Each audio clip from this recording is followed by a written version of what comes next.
Welcome to Chhandar private ITI.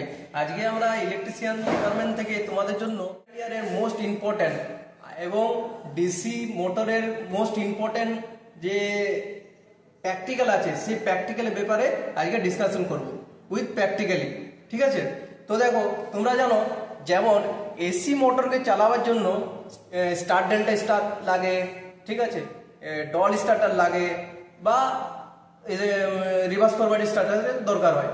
ঠিক সেই রকম আমাদেরকে ডিসি মোটর চালাবার তিন ধরনের স্টার্টার লাগে। ঠিক আছে, হচ্ছে 2 পয়েন্ট তোমার ডিসি সিরিজ মোটর, ঠিক আছে, আর 3 পয়েন্ট স্টার্টার যেটা তোমার মোটর এবং ডিসি কম্পাউন্ড মোটরের জন্য ব্যবহার করা হয়, আর 4 পয়েন্ট স্টার্টার যেটা তোমাদের কি ডিসি কম্পাউন্ড মোটরের জন্য ব্যবহার করা হয়। এরপর এসো আমরা প্রথমে কি জানবো, কি তোমাদের মনে হয়তো কোশ্চেন জাগছে যে 2 পয়েন্ট 3 পয়েন্ট এগুলো কি বলছি আমি। ঠিক আছে, তাহলে দেখো এখানে দেখেছো, এখানে দেখো 4টে পয়েন্ট বার হচ্ছে। 4টে পয়েন্ট কি, একটা হচ্ছে লাইন প্লাস, একটা হচ্ছে লাইন মাইনাস, একটা হচ্ছে তোমার ফিল্ড, আর একটা হচ্ছে আর্মেচার। এই জন্য একে বলা হয় 4 পয়েন্ট স্টার্টার। ঠিক 2 পয়েন্ট স্টার্টারে কি থাকবে, একটা পয়েন্ট লাইন থাকবে, একটা আর্মেচার থাকবে। বুঝতে পারলাম, একটা লাইন থাকবে, একটা আর্মেচার থাকবে, ওই জন্য একে দুটো পয়েন্ট বার হচ্ছে, ওই জন্য একে বলা হয় 2 পয়েন্ট স্টার্টার। আর 3 পয়েন্টের ক্ষেত্রে কি বলবো, একটা তোমার লাইন, একটা আর্মেচার, আর একটা হচ্ছে কি ফিল্ড। 3টে পয়েন্ট, এই জন্য একে বলা হয় 3 পয়েন্ট স্টার্টার। আর 4 পয়েন্ট কেন বলা হয়, এখানে আমরা নেগেটিভ পয়েন্টটাও দিই, তাহলে কি হচ্ছে, একটা হচ্ছে এল প্লাস, একটা হচ্ছে এল মাইনাস, একটা হচ্ছে আর্মেচার, আর একটা হচ্ছে তোমার কি ফিল্ড।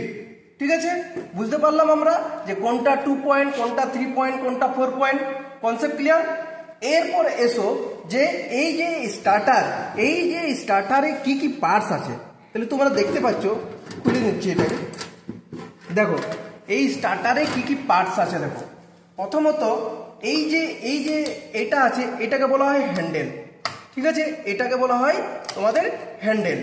ঠিক আছে, আর এটাকে কি বলা হয়, এইটা দেখতে পাচ্ছ তোমরা, এটা হচ্ছে তোমার এনভিসি কয়েল, বা একে কি বলা হয়, নো ভোল্ট কয়েল। কি বলা হয়, নো ভোল্ট কয়েল। বুঝতে পারলাম দুটো জিনিস।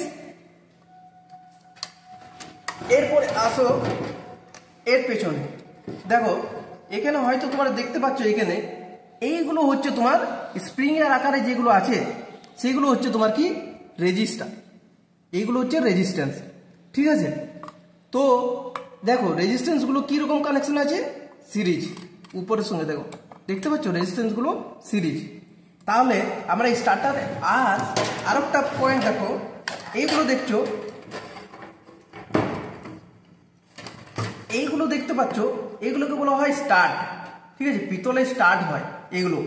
ঠিক আছে, তাহলে কি কি পয়েন্ট পড়লাম আমরা, প্রথমত হচ্ছে হ্যান্ডেল, সেকেন্ড হচ্ছে তোমার স্টার্ট, 4 নম্বর হচ্ছে তোমার কি এটা এনভিসি কয়েল, আর কি থাকে রেজিস্টার থাকে। ঠিক আছে, তো দেখো এরপর কিভাবে অপারেশন করে মানে কি, আমরা কি করি, হ্যান্ডেলটা এইটা হচ্ছে তোমার জিরো, বা সরি এটা হচ্ছে স্টপ। ঠিক আছে, এখন মোটরটাই স্টপ, যখন কানেকশন করব মোটরের সঙ্গে তখন কি এটাই স্টপ পজিশন। ঠিক আছে, এরপর যতই আমরা এদিকে নিয়ে যাব তত কি হবে, রেজিস্ট্যান্স কমতে থাকবে। ঠিক আছে, রেজিস্ট্যান্স কমতে কমতে কি হবে, এক সময় লাস্টের দিকে রেজিস্ট্যান্স একদম কেটে যাবে, এই যতগুলো রেজিস্ট্যান্স আছে সব রেজিস্ট্যান্স কেটে যাবে। ঠিক আছে, আর এই যে হ্যান্ডেলটা স্টপ থেকে রান পর্যন্ত গেল। ঠিক আছে, এরপর দেখো যদি আমরা হাতটা ছেড়ে দিই তাহলে কি হবে, এ প্রথম মানে স্টপ কন্ডিশনে চলে আসবে।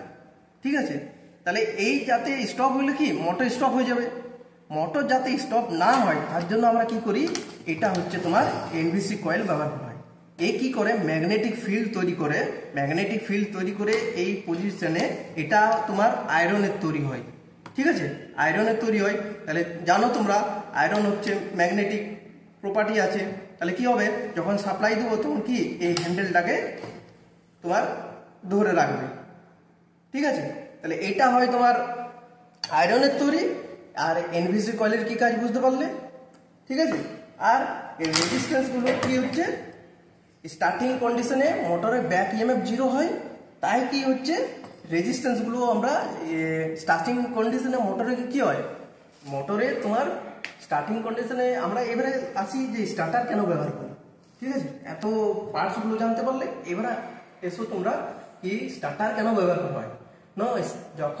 যখন আমরা মোটরকে স্টার্ট করব তখন কি হচ্ছে, মোটরের ব্যাক ইএমএফ 0 হয়।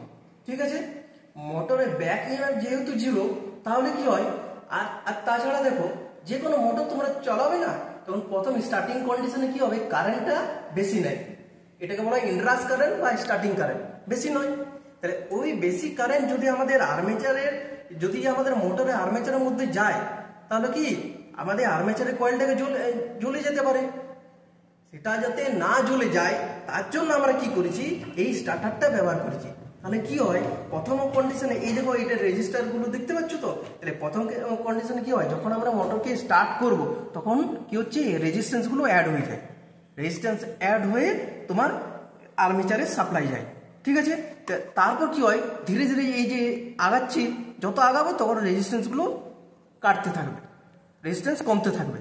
রেজিস্ট্যান্স যখন কমতে কমতে কমতে কমতে লাস্টে কন্ডিশন যখন চলে আসবে, একদম কমে যাবে রেজিস্ট্যান্স, আর আর্মেচার বা মোটর তার নর্মাল স্পিডে ঘুরতে থাকবে।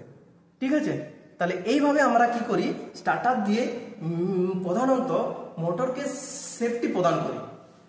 ঠিক আছে, তাহলে আজকে আমরা ভিডিওতে কি দেখলাম, যে 2 পয়েন্ট স্টার্টার কেন বলা হয়, 3 পয়েন্ট স্টার্টার কেন বলা হয়, 4 পয়েন্ট স্টার্টার কেন বলা হয়। ঠিক আছে, আর এই স্টার্টারে কি কি পার্টস থাকে, সেকেন্ড, থার্ড হচ্ছে কেন স্টার্টার ব্যবহার করি। ঠিক আছে, তাহলে এই একটা ডিটেলস আলোচনা তোমাদের হয়ে গেছে। ঠিক আছে, এর পরের ভিডিওতে আমি চেষ্টা করব যে এর যে 3 পয়েন্ট স্টার্টার বা 4 পয়েন্ট স্টার্টার কিভাবে এর সাথে মোটরের কানেকশন করবে, মোটরের কানেকশন করে কিভাবে মোটরটাকে চালাবে, সেটার কানেকশন প্রপার আমি দেখাবো, তারপর মোটরকে চালিয়ে দেখাবো। ঠিক আছে, তাও তোমাদের যদি ভালো লাগে থাকে বা কোনো বুঝতে অসুবিধা হয় অবশ্যই কমেন্ট করবে, আর যদি ভালো লাগে থাকে তাহলে সাবস্ক্রাইব, শেয়ার এবং লাইক করে দেবে। Thank you.